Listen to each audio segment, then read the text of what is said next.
Cylinder కు, petrol కు, diesel కి, మంచి నూనె, డిఎస్టీ బిల్లు ఇవన్నిటికీ సెంట్రల్ గవర్నమెంట్ పెంచింది.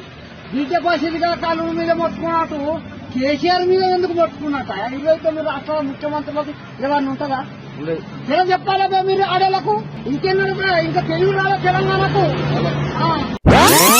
తెలుగు రాలే తెలంగాణకు. అదే పార్లమెంటు గండి సంధి కానీ ఎందుకు గెలిపించారు అని ఏమో పార్లమెంట్ నుంచి ఏమన్నా నిధులు తెచ్చిందా?